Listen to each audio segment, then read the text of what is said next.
Состојбата во образованието е полоша и од времето кога заменик министер за образование беше Герамечиевски од СДС. После партиските вработувања и спроведениот реваншизам, ситуацијата станува уште полоша. Во овие 6 месеци се нема спроведено ниту еден проект во ниту едно од основните и средни училишта во општина Прилеп. Според електронскиот систем за јавни набавки, прилепските училишта немаат постапки за јавни набавки.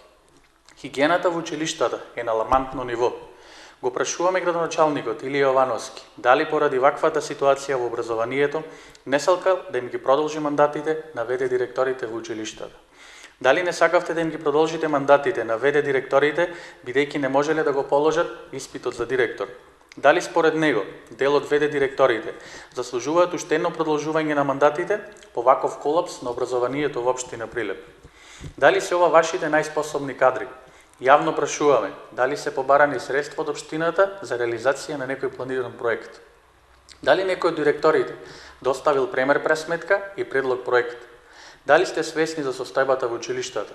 Катастрофалното работење во училиштата го потврдивте со тоа што во сите основни училишта ги сменивте ВД директорите и ги поставивте педагозите за ВД директори.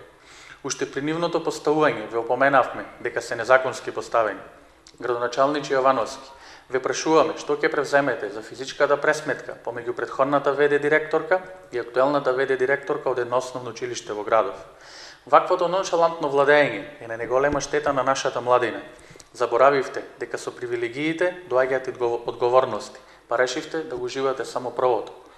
Го повикуваме јавното обвинителство под опрен глас да спроведе истрага за неспроведување на законот за јавни набавки во училиштата, да спроведе истрага за оние директори кои покрај истечениот ВД мандат потпишувале до моментот на нивна смена.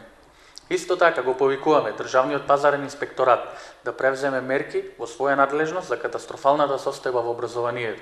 Ваквото однесување мора да има одговорност. На крај, би сакале да им ја честитаме матурата на матурантите, на нивните родители и наставници и им ветуваме подобра иднина со промената на власт во Прилеп. Прилепчани заслужуваат подобро.